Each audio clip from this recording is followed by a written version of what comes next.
evaluate these using the order of operations. Now with the order of operations, you want to save positive and negatives or addition and subtraction for last. So what I do is I just put a box around everything that's not a plus or a minus sign.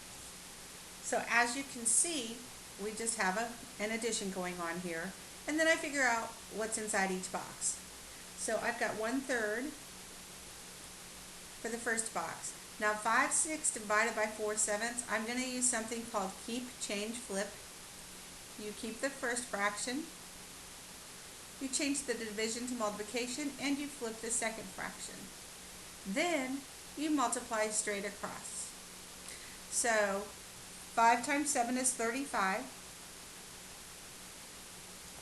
and 6 times 4 is 24. Okay, so that's the first box and the second box, and then you bring down the sign in the middle, the plus sign. So now what I'm going to do is add these two fractions. Since I have two fractions, I'm not going to actually bother with finding the common denominator. I'm actually going to multiply the bottom. The denominator's 3 times 4 is 72. And then, watch how I make that extra long fraction bar. I'm going to cross multiply the top. So 1 times 24 is 24. And then the other direction, we have this plus in the middle. The other direction, 35 times 3 is 105. Figure out what the numerator is. 24 plus 105 is 129 over 72. Now I need to simplify that fraction, and let me show you a little trick for simplifying that helps sometimes. If you add the digits in the numerator, 1 plus 2 plus 9, that equals 12. If you add the digits in the denominator, 7 plus 2 is 10. You want to ask yourself if they have anything in common that you can divide those by. Well, they do have a 2 in common. You can divide them both by 2. But you can't do 129 divided by 2.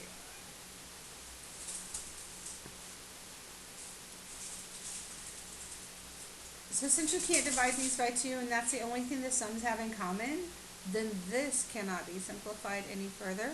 So that's your answer.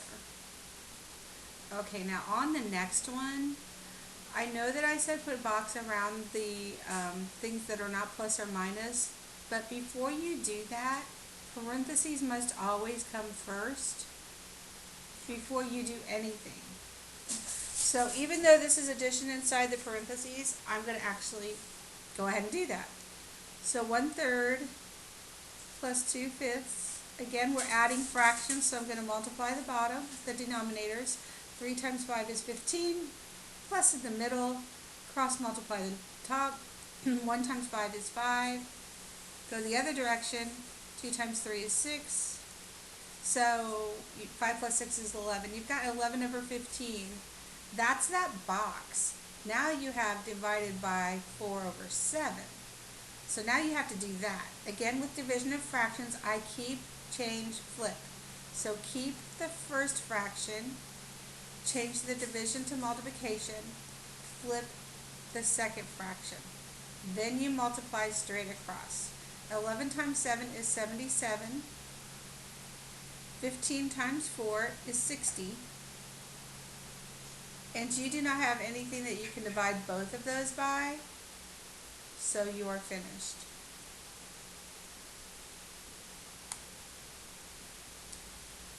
There are no parentheses in the next one, so then we concern ourselves with the plus and minus signs because we don't want to put those inside of a box. So the first box is 3/4. The second box, come over here and do it. Keep, change, flip, multiply straight across. So 1 times 5 is 5. 6 times 2 is 12. Bring down your plus sign. To add the fractions, you multiply the denominator. 4 times 12 is 48. you have a plus in the middle of your numerator, then you cross multiply. 3 times 12 is 36. Go the other direction. 5 times 4 is 20. In the numerator, 36 plus 20 is 56 over 48. Now I know immediately that this can be simplified because they're both even numbers. So whenever they're both even numbers, I just start by cutting them both in half. So half of 56 is 28. Half of 48 is 24. They're still even. Cut them in half again. Half of 28 is 14. Half of 24 is 12. Still even. Keep going. Half of 14 is 7. Half of 12 is 6. That can no longer be simplified, so 7 over 6 is the final answer.